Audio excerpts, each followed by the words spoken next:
Nah, lalu bagaimana? Sekarang kan sudah kelihatan tuh Nasdem. Katanya ada aliran duit dari 8 triliun yang dikorup itu kepada Nasdem. Karena si Joni Plate itu kan sekjen sampai sekarang, sekjen Nasdem. Sampai sekarang pun belum dicopot. Itu partainya kita dorong supaya dibubarkan. Nasdemnya dibubarkan dulu. Biar pada takut itu yang lain. Dan itu ada kemungkinan bisa dibubarkan. Saya ngomong seperti ini itu bukan ngomong awang-awang. Bisa bubar itu Nasdem. Kalau Nasdem bubar, gimana mencalonkan Anies? Jadi menurut penelitian Markus Meissner dan Burhanuddin Muhtadi, ini orang NU juga, Burhanuddin Muhtadi itu. Ternyata, ya, ini tidak ada tabelnya itu ya, 54% orang NU, ya, keberatan ada pendirian rumah ibadah non-muslim. Itu 54%. Lalu orang NU juga 52 sampai 53% nggak setuju kepala daerahnya itu non-muslim. Itu tinggal dibaca. Ya. Jadi kalau orang NU ditaruh, misalnya seperti Mahfud MD, ditaruh sebagai Menko Polhukam, dia kan nggak pernah teriak, tangkap Somad, nggak pernah. Begitu juga Maruf Amin, dia kan dulu yang menjebloskan Ahok atau mendiskriminasi non-muslim dengan surat Al-Maidah di Pilkada DKI. Setelah itu masuk penjara. Jadi kita nggak bisa berharap. Itulah makanya saya sederhanakan penyampaian saya. Jangan ada diskriminasi, bukan hanya Markibong. Pak Gajah Mada. ya. Selamat malam, Pak. Malam, Markibong. Ya, jadi ya kita harus maksudnya saya mendorong untuk yang bisa dikerjakan ya. Iya. Jadi kalau tadi dibilang mengenai anggaran nih, memang anggaran itu paling banyak di pemerintah ya, di APBN. Contoh saja, tadi kan Joni Plate itu bisa korupsi 8 triliun untuk proyek Menkominfo. Itu Menkominfo kan sebenarnya proyek yang agak jarang sebenarnya ya. Tapi bisa 8 triliun, apalagi yang kementerian yang lain.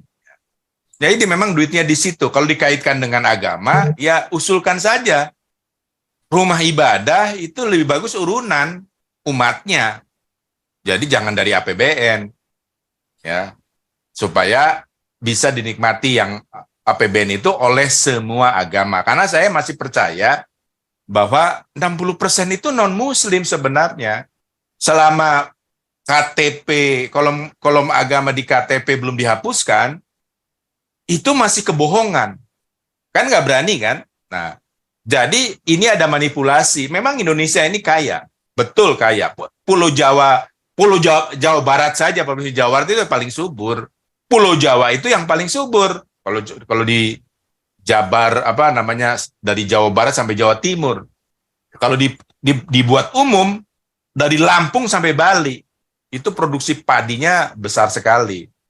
Nah, lalu kalau mengenai masalah demokrasi, one man one vote atau one person one vote, itulah memang cacat bawaan dari demokrasi. Ya, cacat bawaan demokrasi itu ya memang itu nggak bisa dirubah ya. Hanya diperbaiki aja gitu. Jadi kalau dibilang nanti yang bayar pajak jadi satu suara, ya salah juga gitu sebenarnya. Karena di Amerika sendiri ya, itu ketimpangannya nomor 1 di dunia. Itu kata Bank Dunia. Jadi yang kaya banget ya, itu ya dikuasai sangat sedikit orang. Di Indonesia, kita urutan ke-10, jelek juga. Jadi walaupun Amerika negara yang paling ekonominya bisa menyerap semua yang ekspor ke negaranya, ujung-ujungnya yang kaya itu sedikit, gitu, segelintir orang saja. Nah, jadi akhirnya kan kemarin saya sudah bilang, yang terbaik itu dari beberapa contoh di negara Skandinavia, akhirnya kapitalisme dan sosialisme. Jadi kalau koperasi ya kelihatannya nggak berkembang, ya buktinya ketika itu bagus sebenarnya kan koperasi itu kan, dikumpulin duit dari anggota-anggotanya, ya lalu dikelola bersama, habis itu nanti keuntungannya dibagi ke anggotanya lah, kira-kira kayak gitulah. ternyata tidak jalan. Akhirnya yang paling efisien, efektif itu ya kapitalisme. Itulah yang diadopsi oleh Cina, walaupun dia komunis, ekonominya kapitalis. Saya sebenarnya boleh nggak share ini? Jadi saya ingin memberikan bukti bahwa NU itu sebenarnya bisa nggak sharingnya dibuka? Saya mau sharing file kalau bisa ya. Susah. Kalau susah saya coba dini aja, paling saya kirim ini aja ya. Jadi ini yang saya kirim di link aja di chat ya. Itu jadi sebuah jurnal yang bikin juga orang NU juga, tapi bersama dengan profesor dari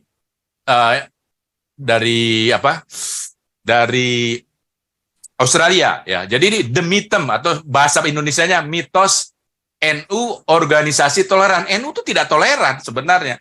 Saya udah ngomong di beberapa channel yang lain, wah saya diblokir loh. Langsung di-delete sama dia. Maksudnya dia diblokir bener lah. Jadi rupanya NU juga galak juga nih. Nah ya makanya saya ngomong di sini deh. Jadi menurut penelitian Markus Meissner dan Burhanuddin Muhtadi, ini orang NU juga, Burhanuddin Muhtadi itu. Ternyata ya, ini tidak ada tabelnya itu ya. 54% orang NU ya keberatan ada pendirian rumah ibadah non-muslim. Itu 54%. Lalu orang NU juga 52 sampai 53% nggak setuju kepala daerahnya itu non-muslim. Itu tinggal dibaca. Ya. Jadi kalau orang NU ditaruh, misalnya seperti Mahfud MD, ditaruh sebagai Menko Polhukam, dia kan nggak pernah teriak, tangkap Somad, nggak pernah. Begitu juga Maruf Amin, dia kan dulu yang menjebloskan Ahok atau mendiskriminasi non-muslim dengan surat Al-Maidah di Pilkada DKI. Setelah itu masuk penjara. Jadi kita nggak bisa berharap. Itulah makanya saya sederhanakan penyampaian saya. Jangan ada diskriminasi, bukan hanya hukum. Tadi kan disampaikan soal hukum aja. Dalam politik juga sama. Sehingga saya saya naikkan sedikit ya. Kalau partai anti-Israel sama juga. Itu artinya dia mau ngomong presiden harus muslim. Nah, kita mulai dari situ dulu. Nih, saya ngomong berulang-ulang. Ya. Kenapa? Karena APBN Indonesia itu kaya banget dan cukup stabil. Ya mirip Amerika deh. Amerika kan juga emasnya banyak. Minyaknya di zaman Trump itu bisa istilahnya dia justru net eksportir, bukannya net importir. Indonesia itu net importir malah. Nah, jadi ya Amerika punya segalanya. Kebetulan teknologi dan industri militernya kuat. Kalau menurut Ibu Koni Bakri, industri atau kekuatan militer dan ekonomi itu bolak-balik. Ya. Kalau ekonominya kuat kayak Cina, nanti industri militernya akan kuat atau militernya akan kuat dan mengalahkan Amerika. Makanya saya bilang, saya memprediksi perang 2027. Kalau Jenderal Bintang 4 Amerika 2025. Sebaliknya juga, ini bukan Ibu Koni, bukan saya yang ngomong, Ibu Koni saya ambil dari dia. Kalau ekonominya lagi menurun, nih sekarang Amerika lagi menurun kan? Tapi militernya masih terkuat, ya, masih terkuat. Itu bisa balik lagi jadi ekonominya kuat. Makanya harus perang. Gitu. Jadi sekarang kita di 2023 sampai ke 2025 kan cuma 2 tahun. Oh itu riskan sekali. Jadinya kita harus sampaikan. Saya tegas saja kalau ada diskriminasi ya dalam bidang politik, hukum, 2, ekonomi juga ya. Hukum, ekonomi, politik, bubar saja Indonesia. Ini kuat, karena mau konflik militer nanti. Jadi, yang melakukan diskriminasi siapa? Ya negara. Itu jeleknya itu negara. Saya khawatir banget, kenapa konflik Ambon terjadi di era Gus Dur. Jangan-jangan dia cuma ngomong di depannya aja bagus. Di belakangnya sama-sama, seperti saya bilang tadi, orang NU pun sebenarnya lebih dari 50, saya pikir 50 something. Begitu saya detailkan lagi, yaitu yang linknya saya sebut, ya, itu ternyata sampai 54 itu untuk rumah ibadah, mereka menolak. 52 sampai 53 itu untuk kepala daerah. Wah, bahaya. Bahaya banget kalau begini Indonesia. Tapi kita ngomong bahaya ini, saya ngomong masih apa? Sama politikus. Yang kemarin kalau saya sebut pelacur intelektual yang jadi politikus. Kalau didetailkan pelacur intelektual itu siapa? Ada ulama, ada profesor, ya, profesor ekonomi kayak, profesor politik kayak, bahkan hukum. Ya, kalau menurut saya belum tepat, Pak, sekarang kalau diarahkan. Karena saya melihat hukum itu pasti kalah sama kekuasaan politik. Jadi negara itu diatur sama politikus. Sekarang ini Indonesia seperti itu. Nah, lalu bagaimana? Sekarang kan sudah kelihatan tuh Nasdem. Katanya ada aliran duit dari 8 triliun yang dikorup itu kepada Nasdem. Karena si Joni Plate itu kan sekjen sampai sekarang, sekjen Nasdem sampai sekarang pun belum dicopot. Itu partainya kita dorong supaya dibubarkan. Nasdemnya dibubarkan dulu, biar pada takut itu yang lain. Dan itu ada kemungkinan bisa dibubarkan. Saya ngomong seperti ini itu bukan ngomong awang-awang. Bisa bubar itu Nasdem. Kalau Nasdem bubar, gimana mencalonkan Anies? Walaupun tujuan kita bukan Anies sebenarnya. Kalau setiap yang korupsi, apalagi sampai 8 triliun, wah itu udah kurang ajar itu. Korbannya kan itu kan untuk Indonesia Timur. Joni Plate itu orang Kristen. Dari Indonesia Timur juga, dari NTT. Kok bisa dimanfaatkan sama orang Aceh? Ya, Surya Paloh. Apalagi dimanfaatkan oleh Yusuf Kala. Itu kan berarti ada BTS-nya itu banyak yang kurang belum dipasang.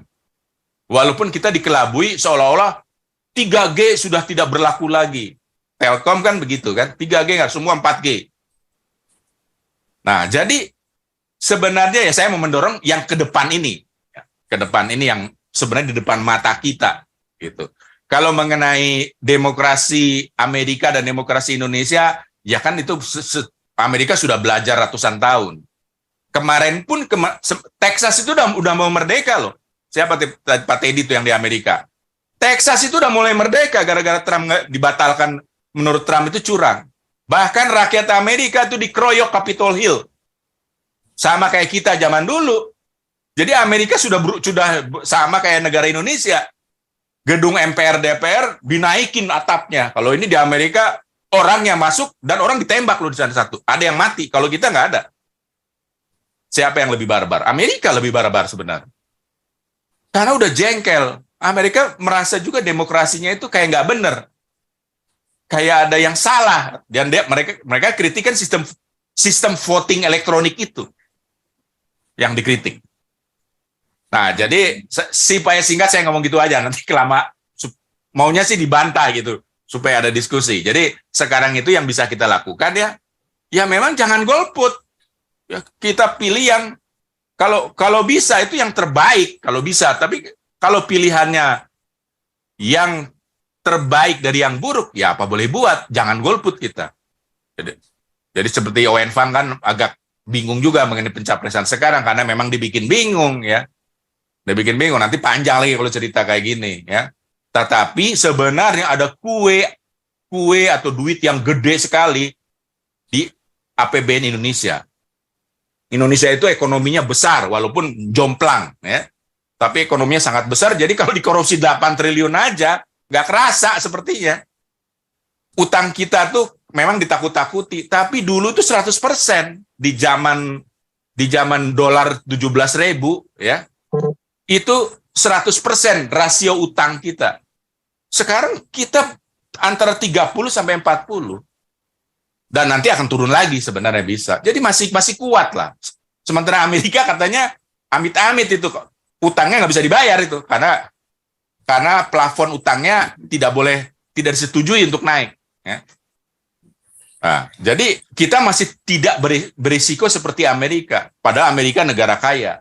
Tapi DPR-nya yang Republik itu, ya, DPR Amerika yang namanya Partai Republik yang sekarang menguasai di era Biden, itu nggak mau dia naikkan plafon utangnya, nggak mau. Dan ada kemungkinan besar Amerika nggak bisa bayar utang. Siapa yang utang Amerika dipegang siapa? Nomor 1 dipegang Jepang. Nomor 2 dipegang Cina. Artinya kalau gagal bayar itu obligasi Amerika ini pegang dua negara tersebut makin murah. Itu ruginya tuh bisa ratusan triliun itu. Jadi, dan Cina pun sama sebenarnya. Di Cina pun yang namanya ada di distrik-distrik gitu. Itu utangnya gede karena nggak dikendalikan sama, maksudnya kurang pengendalian dari pemerintah pusat, Xi Jinping. Itu bisa meledak juga. Nah, jadi kita sekarang ini kalau saya bilang, kalau nggak bisa atau masih diskriminasi dalam bidang politik, ekonomi, hukum, itu Papua udah pengen merdeka. Papua aja melihat non-muslim itu didiskriminasi orang Papua. Yang didiskriminasi bukan saya aja, orang di provinsi lain pun. Sebenarnya ketika Papua merdeka, provinsi lain pun akan merdeka sebenarnya. Itulah bahayanya. Jadi saya ini memberi amaran kepada politikus Indonesia ya, yang sekarang sedang istilahnya sedang ramai mau di pilpres sama di pemilu. Kalian jangan main-main. Indonesia ngomongnya aja, lihat ngomongnya ketika Surya Paloh ngomong di media menanggapi penangkapan Johnny G. Plate yang korupsi itu. Kelihatannya seperti nasionalis. Ya. Tapi saya nggak percaya. Karena polanya memang sudah ada. Bahwa pola Nasdem itu kalau di akhir pemerintahan, dia itu selalu menyerang presidennya. Kalau sekarang Jokowi, sebelumnya SBY. Jadi Nasdem itu nggak bisa dipercaya. Kalau nanti jadi miskin itu Nasdem atau Surya Paloh, itu benar. Bikin kapok tuh orang jadi berperilaku seperti itu. Kalau sekarang tadi disebutkan namanya Yusuf Kala, proyeknya berantakan semua. Ya memang, kemarin proyek semuanya berantakan. Saya cek ke perusahaan-perusahaan yang saya kenal, ya, petingginya saya telepon. Waduh, proyek semua berhenti, di stop. Rugi sedikit pun nggak apa-apa dah. Ya. Jadi kemarin itu hancur semua kalau namanya proyek. Ya kalau Yusuf Kala punya proyek misalnya apa namanya power plant, ya hancur. Atau proyek apapun hancur karena COVID kan. Karena COVID itu nggak bisa. Nah, tapi negara masih duitnya banyak loh, bisa dikorupsi 8 triliun. Kan? Jadi makanya jangan golput supaya duit negara tidak dipegang orang yang salah atau orang yang doyan mendiskriminasi. Kalau saya alternatifnya yang sudah jelas saja siapa yang menurunkan baliho. Tadi Joshua Teuw protes ya hari ini karena Habib Rizik ya mau perang jihad karena di Papua di sana memerangi kafir. Wah, marah Joshua Teuw. Nah, kalau begini caranya mengadu domba bawah itu baru ngomongnya harusnya ditangkap. Tapi kan seolah-olah ngomong begini kan wajar. Ngomong seperti Habib Rizik ini wajar. Padahal itu berbahaya. Dan kalau bicara diskriminasi kan itu kan sudah ada dalam, seperti kemarin kan, Pak Santi Amer. Wah, maksudnya kalau saya bilang sudah terframing.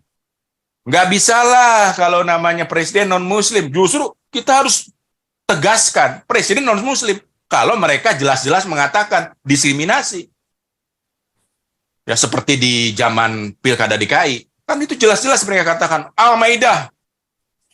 Begitu mereka ngomong itu, non-muslim dong harus jadi presiden. Nggak apa-apa, bubar kok. Memang Indonesia nggak sanggup.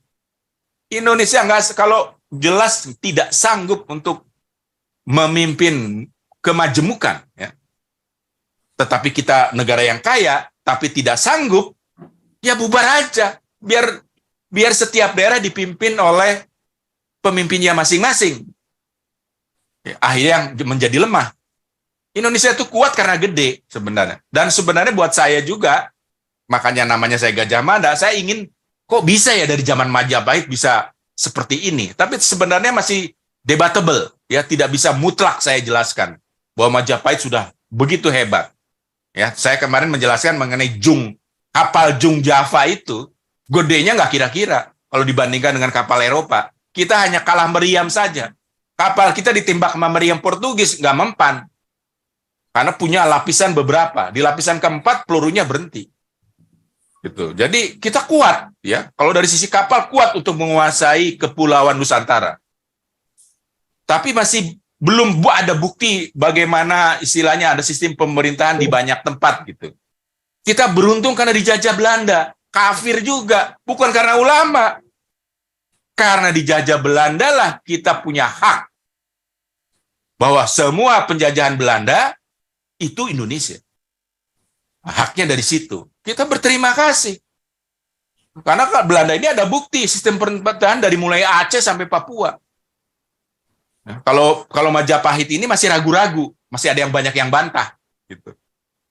Ada ya data yang mengcounter. Ya, kalau saya menggunakan Negara Kertagama, katanya itu tulisannya tidak ilmiah, katanya masih dicampur dengan apa namanya, apa tuh saya nggak ngerti, kayak sarta yang tidak ilmiah itu kan. Ya, dan itu memang budaya Jawa caranya seperti itu. Nah, jadi kan sekarang begini, kita hidup di Indonesia, saya Jawa Kristen ya. Sejak 35 tahun yang lalu, saya sudah bergereja dengan orang Papua. Tapi 35 tahun yang lalu pun saya kaget, itu orang Papua yang kuliah di IPDN dan dia nanti jadi bupati, dia bilang Papua merdeka. Saya sampai kaget. Dan itu terjadi sampai sekarang. Wah, ini berarti pemerintah ada yang salah. Ada yang salah pemerintah. Dan kalau saya balikan lagi ke tadi yang data NU tadi, yang sebenarnya NU itu seolah-olah kan sampai saya saya 3 kali saya di blog ngomongin NU, di delete atau ditutup tulis apa namanya omongan saya. Rupanya mereka tuh marah-marah juga tuh orang NU juga. Dan orang NU dari Perancis kayaknya tuh saya waktu itu. Jadi orang NU juga licik juga sebenarnya, bukan hanya Yusuf Kala doang. Dia adalah kaum radikalis yang berbaju nasionalis. Ya, kita nggak bisa nebak nih, itu biasanya kerjasamanya sama PDIP. Jangan-jangan PDIP juga menolak Israel, itu gara-gara NU. Karena setelah itu didukung oleh ketua PBNU yang sebelumnya. Kiai Haji Akil Siraj itu didukung waktu Israel mau datang ditolak, wah di dasarnya patokannya Quran. Jadi memang kalau Islam itu, agama Islam, kalau ini disebut ya sama pendeta Ustadz ya, Saifuddin Ibrahim. Ya Indonesia kalau masih pakai agama Islam, bubar, hancur kita. Itu dia ngomong begitu. Dia buktikan lagi dengan 300 ayat yang harus dihapus atau tidak diajarkan. Kalau saya rasa benar, dan saya ngomong begini relevan. Karena Indonesia itu dikuasai 60% non-muslim. Dari sejak Indonesia merdeka sampai sekarang, yang presidennya itu bukan muslim seperti Somad atau seperti Rizik. Ya, bahkan sekarang itu intens sekali. Turunan Arab itu dikritik terus. Bahkan yang namanya jenderal, siapa tuh jenderal bintang? Bapaknya, mertuanya ini, Panglima ya. A.M. Hendro Priyono. Dia mengatakan, turunan Arab. Kamu itu jangan jadi provokator. Itu A.M. Hendro Priyono sudah ngomong seperti itu. Lama-lama itu diusir tuh orang Habib-Habib itu. Nggak bisa hidup di Indonesia. Karena mereka nggak paham-paham jadi provokator terus. Seperti contoh tadi hari ini. Diceritakan oleh Bishop Joshua Tewu. Bahwa mau mengadakan perang agama di Papua. Ya, padahal kita sendiri belum bisa membuktikan tidak diskriminatif. Saya ngomong tadi ya, orang Papua 35 tahun yang lalu, saya berteman melakukan pelayanan dengan orang Papua di gereja saya, dia pun kalau sudah ngomong kemerdekaan, tegas itu dia. Saya juga kaget, ya, kok bisa melayani, tapi di satu sisi minta merdeka Papuanya. Sampai sekarang belum merdeka. Ya. Jadi itu kritik, ya, bukan hanya bikin jalan seperti Jokowi, bikin jalan di Papua. Ya, bukan hanya jalan seperti itu, harus jangan ada diskriminasi.